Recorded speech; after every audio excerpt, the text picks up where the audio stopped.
Hi friends, this is సహజ. ఇప్పుడు మీరు వింటున్నారు angry husband episode 43.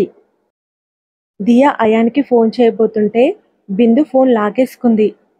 Car outskirts దాటింది. బిందు, ఎక్కడికి తీసుకెళ్తున్నావు? నాకు భయం వేస్తుంది. ప్లీజ్ కార్ ఆపు అంటూ దియా బ్రతిమలాడుతుంది. ఇంకో మాట మాట్లాడావో చంపేస్తాను అని బెదిరించింది బిందు. కాసేపటి ప్రయాణం తర్వాత బిందు కార్ మెయిన్ రోడ్ నుండి మళ్లించి నిర్మానుష్య ప్రాంతం వైపుకి తీసుకెళ్ళింది. దియా భయపడి, బిందు ఏం చేస్తున్నావు అని భయంగా అడిగింది. బిందు ఏం మాట్లాడకుండా ఇష్టం వచ్చినట్లు కార్ మలుపులు తిప్పుతూ ముందుకు పోనిచ్చింది. అలా కాస్త లోపలికి తీసుకెళ్లాక బిందు కార్ ఆపింది. చుట్టూ చెట్లు, నరమానవుడు కూడా లేని నిర్మానుష్య ప్రదేశం అది. బిందు దియని బలవంతంగా బయటికి లాగి ఆమెనక్కడ వదిలేసి కారెక్కి వెళ్ళిపోయింది. బిందు అని దియ ఏడుస్తూ గట్టిగా అరుస్తూ ఉంది. దియని వదిలేసి వచ్చిన 2 నిమిషాలకే గుండెని మెల్లపట్టి తిప్పినంత బాధతో మనసు విలవిలలాడిపోతుంటే ఒక్క ఉదుటున కారు ఆపింది బిందు. తన వలన దియకేమైనా జరిగితే ఆ ఆలోచనకే బిందుకి ప్రాణం పోతున్నట్లు అనిపించింది. అప్పటి వరకు ఆవేశంలో ఆమె చేయబోతున్న తప్పుని బిందు తెలుసుకోలేకపోయింది. తప్పు చేశాక ఆమె హృదయం ఆ బాధని తాళలేకపోతుంది. బిందు వెంటనే కార్ రివర్స్ చేసింది. చాలా మలుపులు తిప్పడంతో తను దియను ఎక్కడ దింపిందో బిందుకి గుర్తుకు రాలేదు. దారి మర్చిపోయింది. అయ్యో, ఇప్పుడు నేనేం చేయను? ఇంత చీకట్లో దియ ఒక్కతే ఎలా ఉంటుంది? నేను ఎలా ఈ తప్పు చేయగలిగాను? దియ అసలే అమాయకురాలు, భయం ఎక్కువ. ఈ చీకటికి భయపడి స్పృహ తప్పి పడిపోతుందేమో. అప్పుడు నేనేం చేయాలి? వస్తున్న కన్నీళ్లను తుడుచుకుంటూ బిందు అయాన్కి ఫోన్ చేసింది. అయాన్ ఫోన్ లిఫ్ట్ చేయకపోయేసరికి బిందు దీపక్కి ఫోన్ చేసింది. నీ ఫోన్ కోసమే ఎదురు చూస్తున్నాను బిందు అని అన్నాడు దీపక్. దీపక్, నీతో ఒక విషయం చెప్పాలి, ఏడుస్తూ అంది బిందు. నువ్వు దియను ఎక్కడ దింపావో మాకు తెలుసు. అయాన్ దియ కోసం వెళ్ళాడు అని చెప్పాడు దీపక్. బిందు ఒక్కసారిగా కారాపి, ఏమంటున్నావు దీపక్ అని షాక్ అవుతూ అడిగింది. ముందు కార్ రివర్స్ చేసి మెయిన్ రోడ్డు మీదికి రా, ఆ తర్వాత చెప్తాను అని చెప్పాడు దీపక్. నేను దారి మర్చిపోయాను, నేను చెప్పినట్లు రా అని చెప్పి దీపక్ రూట్ చెప్తుంటే బిందు దీపక్ చెప్పినట్లుగా మెయిన్ రోడ్డు మీదకి వచ్చి కార్ ఆపి, ఇప్పుడు చెప్పు అని అంది. ఎక్కడి నుండి వచ్చాడో ఏమో దీపక్ సడన్గా వచ్చి కార్ ఎక్కి, కార్ పోని అన్నాడు. దీపక్ని చూసి బిందు షాక్ అవుతూ, దీపక్, నువ్వు ఇక్కడ ఎలా అని అడిగింది.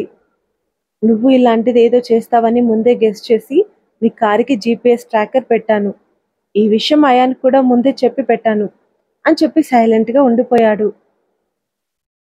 దియను చీకట్లో వదిలేసి వచ్చినందుకు దీపక్ తనను తిడతాడనుకుంటే అతను కామ్గా ఉండేసరికి అతని సైలెన్సే బిందుని ఎక్కువ భయపెడుతుంది. దీపక్, నువ్వు ఇలా సైలెంట్గా ఉన్నావంటే నాకు చాలా భయం వేస్తుంది. ఏదో ఒకటి తిట్టు నన్ను అని అంది బిందు భయపడుతూ. దీపక్ కోపంగా విండో నుండి బయటికి చూస్తూ ఉండిపోయాడు. హైదరాబాద్కి చేరుకున్నాక బిందు దీపక్ ఇంటి వైపు కార్ తిప్పుదామనుకునేలోగా అప్పటి వరకు సైలెంట్గా ఉన్న దీపక్, నీ ఇంటికి పోని అని అన్నాడు. ఎందుకు? మా ఇంట్లో కంప్లైంట్ ఇవ్వడానికా? మీ పేరెంట్స్కి తెలియాలి కదా తమ కూతురు ఎలా మారిపోతుందో, పళ్ళు కొరుకుతూ కోపంగా అన్నాడు దీపక్. బిందు తన ఇంటి వైపు కార్ పోనిచ్చింది. కాసేపటికి వాళ్ళ ఇంటికి చేరుకున్నారు. దీపక్ కోపంగా లోపలికి వచ్చి ఆంటీ, అంకుల్ అని గట్టిగా పిలిచాడు. వాళ్ళు వడివడిగా వచ్చి, దీపక్ నువ్వా, ఏమైంది కంగారు పడుతూ అడిగారు. బయట ఆగిపోయిన బిందుని దీపక్ చేయి పట్టుకుని లోపలికి లాక్కొచ్చి, మంచి మనసును చంపేసుకొని మనసు లేని దానిలా మారిపోతున్న మీ కూతుర్ని చూడండి అంటూ బిందుని విసురుగా వాళ్ళ మీదికి వదిలేశాడు దీపక్. ఏమైంది దీపక్ అని టెన్షన్గా అడిగారు వాళ్ళు. ఇతరులకు చిన్న కష్టం కలగనివ్వని మీ కూతురు ఇప్పుడు ఎలా మారిపోయిందో తెలుసా? దియను కిడ్నాప్ చేసి ఊరికి దూరంగా తీసుకెళ్లి చీకట్లో వదిలేసొచ్చింది. ఈరోజు ఆవేశంలో మనసు కంట్రోల్ తప్పి వదిలేసొచ్చింది. రేపు అయాన్ తనకే దక్కాలన్న పంతంతో మనసును క్రూరంగా మార్చుకొని దియని చంపడానికి కూడా సిద్ధపడుతుంది. అని ఆవేశపడుతూ చెప్పాడు దీపక్. సోమేష్ బిందు చెంప పగలగొట్టాడు. ఇంకా చూస్తూ ఊరుకుంటే లాభం లేదు. వెంటనే ఫారెన్ సంబంధం చూసి పెళ్లి చేసి నిన్ను దూరంగా పంపించేస్తాను అని గట్టిగా చెప్పాడు సోమేష్. చచ్చిపోతానని బెదిరించి పెళ్లి చేస్తారా? నేను చావనైనా చస్తాను కానీ ఇంకొకరిని నేను పెళ్లి చేసుకోను అని అరిచింది బిందు. మత్తు మందిచ్చైనా నీకు పెళ్లి చేస్తాను అని మొండిగా అన్నాడు సోమేష్. డాడీ, కూతురు క్రిమినల్ అవుతుంటే ఏ తల్లిదండ్రులు చూస్తూ ఊరుకోరు. వారం రోజుల్లో నీ పెళ్లి చేసి తీరుతాను. లీలా, మీ బంధువులందరికీ చెప్పి మంచి అబ్బాయిని చూడమని చెప్పు. నేను కూడా తెలిసిన అందరితో చెప్తాను అని సోమేష్ అంటుంటే, నేను బిందును పెళ్లి చేసుకుంటాను అంకుల్ అని అన్నాడు దీపక్. ఆ మాటతో బిందు షాక్ తింది.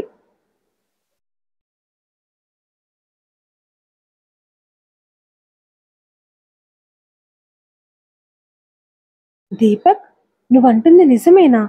సోమేష్ మొమ్లో ఆనంద ఛాయ. Yes uncle. ఈ సడన్ డెసిషన్ ఎందుకు తీసుకున్నావు అని ఆశ్చర్యపోతూ అడిగాడు సోమేష్. దియ కోసం, బిందు కోసం. బిందు వలన దియకు ఏ ప్రాబ్లమ్స్ రాకూడదని దియ కోసం బిందును పెళ్లి చేసుకోవాలనుకుంటున్నాను. అయాన్ దియను విడదీయడానికి బిందు చెడ్డదానిలా మారిపోతుందేమోనని భయం వేస్తుంది. నేను తనని అలా మారనివ్వను.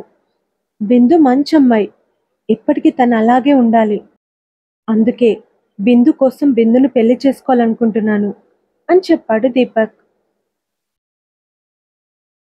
నేను చచ్చిన నిన్ను పెళ్లి చేసుకోను అని ఆవేశంగా అరిచింది బిందు. నువ్విలరా అంటూ దీపక్ బిందుని పక్కకు లాక్కొని వెళ్ళాడు. బిందు దీపక్ చేయి నుండి తన చేతిని చిరాగ్గా లాగేసుకొని, ఏంట్రా నన్ను పెళ్లి చేసుకుంటానంటున్నావు? నీ శత్రువుని ప్రేమించిన అమ్మాయిని పెళ్లి చేసుకోవడానికి నీకు సిగ్గుగా లేదా అని అంది. నా గురించి ఎందుకు కానీ ముందు నీ పరిస్థితి గురించి ఆలోచించు. నీకు మత్తిచ్చైనా పెళ్లి చేస్తానని మీ డాడీ పంతం పట్టుకొని కూర్చున్నాడు. ఒకవేళ నువ్వు మీ నాన్న చూసిన అబ్బాయిని పెళ్లి చేసుకుంటే శాశ్వతంగా ఆ బంధానికి కట్టుబడి ఉండాల్సి వస్తుంది. ఆ బంధం నుండి బయటికి రావడం చాలా కష్టం. అదే నన్ను పెళ్లి చేసుకున్నావనుకో, నీకు నచ్చినప్పుడు నువ్వు నా నుండి విడిపోవచ్చు. నీకు పూర్తి స్వేచ్ఛ ఉంది. కావాలంటే అగ్రిమెంట్ కూడా చేసుకుందాం అని చెప్పాడు దీపక్. విడిపోయేదానికి పెళ్ళెందుకురా అని కోపంగా అడిగింది బిందు. పెళ్ళైన 6 months 1 year వరకు మనకు విడాకులు రావు. అప్పటి వరకు నీ వలన దియకు ఏ ప్రాబ్లం కలగకుండా చూసుకుంటాను. ఆ తర్వాత అయినా నా వలన దియకు ప్రాబ్లం వస్తుంది కదా. ఆలోగా నేను నీ మనసును మార్చేస్తాను కదా. ఏంటి, జోక్ చేస్తున్నావా? సీరియస్గానే చెప్తున్నాను. మనకు విడాకులు వచ్చేలోగా అయాన్ దియని విడదీయాలన్న నీ మనసును మార్చేస్తాను అని ఖచ్చితంగా చెప్పాడు దీపక్. నేను నిన్ను పెళ్లి చేసుకుంటేనే కదా, నీకు వేరే చాయిస్ లేదు బిందు అని చెప్పి దీపక్ వెళ్ళిపోయాడు. దియను దింపిన ప్లేస్కి చేరుకున్న అయాన్ దియ కోసం చుట్టూ చూస్తూ ఉండగా, తెల్లటి చీరలో వెండి వెన్నెల్లో వెలిగిపోతున్న దియ గాలికి ఎగురుతున్న జుట్టుని వెనక్కి నెడుతూ భయంగా చుట్టూ చూస్తూ అతనికి కనిపించింది. కొన్ని క్షణాలు దియని చూసి మైమర్చిపోయి దియా అని మధురంగా పిలిచాడు అయాన్.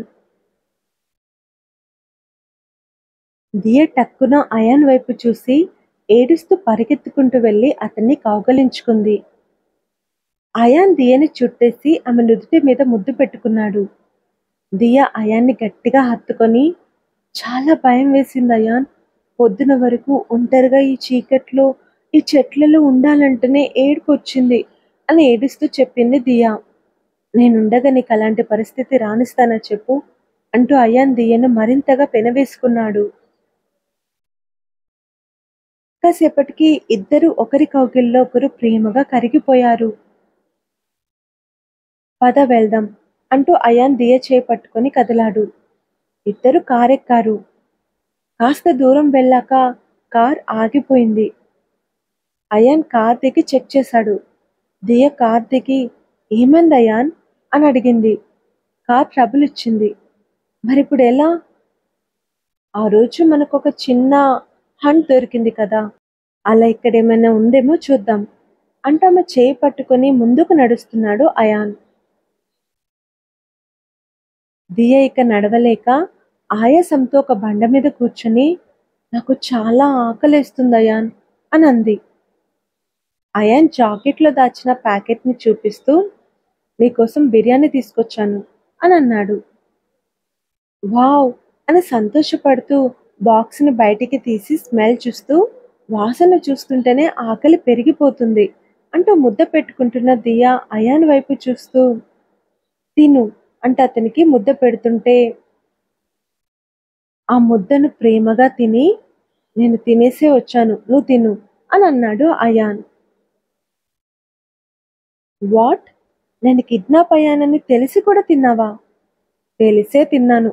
వస్తుంటే 2 బాక్సులు పార్సల్ తీసుకున్నాను. కార్లో ఒకటి తిని ఇంకోటి నీకు తీసుకొచ్చాను అని చెప్పాడు అయాన్. అసలు తినడానికి మనసెలా వచ్చింది? నాకేమన్నా అయ్యుంటే? అలకగా అడిగింది దియా. నువ్వు బిందు దగ్గరున్నావు. ఆ పిచ్చి మొహానికి తిట్టడమే రాదు. ఇంకేం చేస్తుంది చెప్పు అని అన్నాడు అయాన్. అసలు నేను ఇక్కడున్నానని నీకెలా తెలుసు అని అడిగింది దియా.